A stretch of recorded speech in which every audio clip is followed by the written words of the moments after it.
to part 2 of Cheating Death 2022.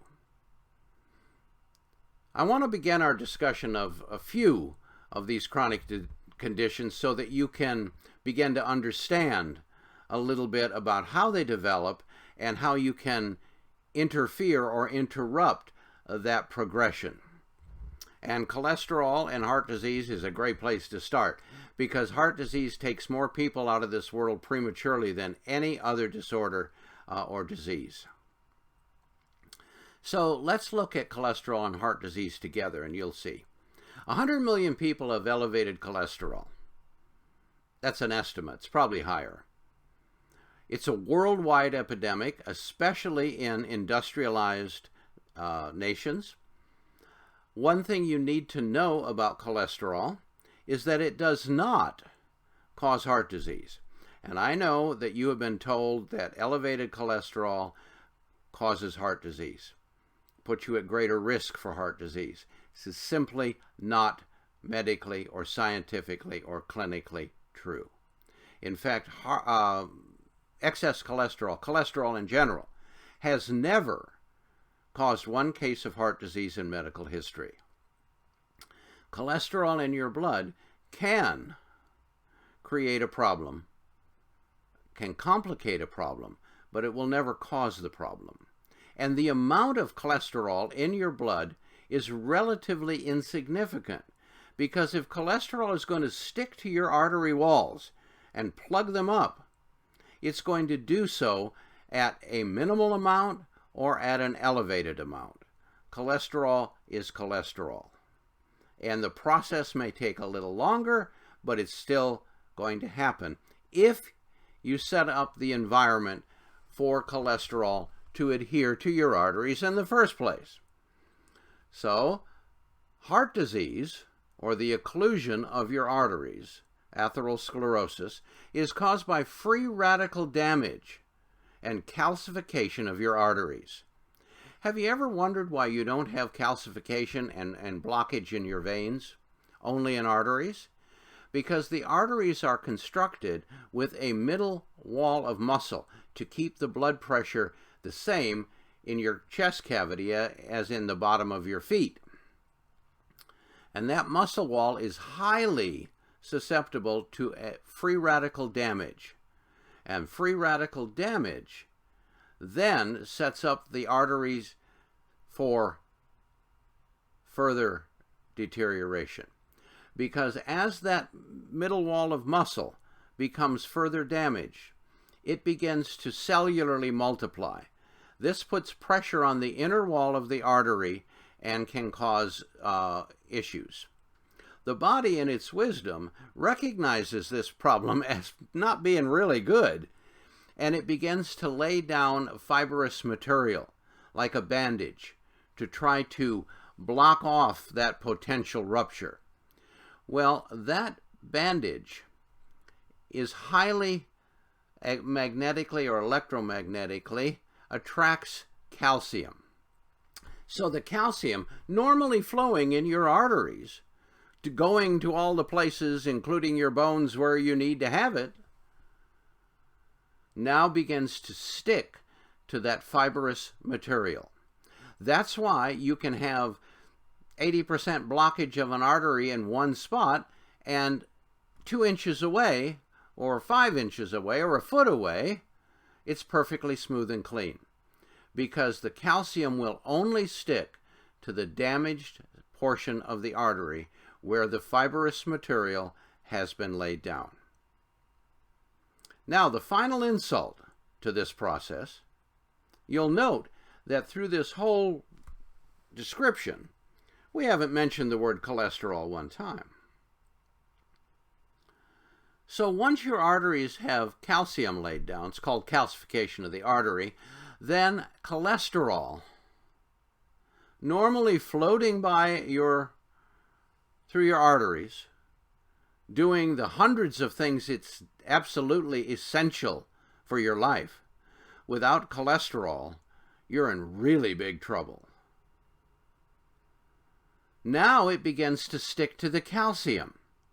And we have an Oreo cookie effect layer upon layer upon layer, and eventually, if it's not addressed, the artery will shut down because it will continue to block blood flow. Now, we're not saying that high cholesterol levels are healthy. They don't cause heart disease, but they're not healthy. They're a sign that you have a liver problem. And if your cholesterol is elevated and you want to safely and naturally lower it, you need to address the functions of your liver. So our protocol for doing exactly that is exercise, of course, especially if you have elevated triglycerides. If you've been diagnosed with elevated triglycerides in your blood, it's caused by two problems: lack of exercise or activity and a diet too high in carbohydrates, because excess carbohydrates convert to triglycerides ultimately. Dietary changes should be eliminating most vegetable oils except for olive oil. And I would also like to add avocado oil to the list because it's fantastic as well. You see, vegetable oils, the polyunsaturated versions, the corn oil, the safflower oil, etc., when they become rancid, which they do upon heating, which they do upon exposure to oxygen, the air, they form billions of free radicals. And those free radicals are the exact ones that target and attack the muscle walls of your arteries. If you lay a graph down of the incidence of heart disease over the last 60 years, and lay on top of that a graph of the rate of consumption of polyunsaturated vegetable oils, you will see that both have increased at exactly the same rate. And when we say avoid vegetable oils, we also mean that man-made scientific nightmare called margarine. Margarine is plastic food. It is one molecule away from plastic, and what vegetable oils do to damage your arteries, margarine does twice as fast. Don't buy into the food industry's brainwashing. Use saturated fats. That's the fats from animals, and in some sources, vegetables. Palm oil, coconut oil are examples of vegetable saturated fats. Because they're saturated, it is almost impossible for them to form free radicals inside your body. Remember, our ancestors had only saturated fats for cooking and food preparation. The fancy, refined, exotic oils hadn't been developed, they hadn't been extracted, and they hadn't been bottled in pretty bottles and sold for high prices in food stores. So they had to use saturated fat, and their level of heart disease was a fraction of ours today. Remember, heart disease did not become an epidemic until about the 1920s. And if you look at the way the food industry has changed, in the 30s and 40s, margarine was pushed upon people on television ads every night. And here we are. Now, as far as nutrition, Google lipids, pantethine, phytosterols, and fibers such as oat bran and pectin are very, very helpful. And fortunately, you can get all of these nutrients together with something we haven't yet talked about. You can get them all in one formula. You see, not only can good nutrition help to reduce or prevent buildup of plaque in the arteries, but it can also remove them.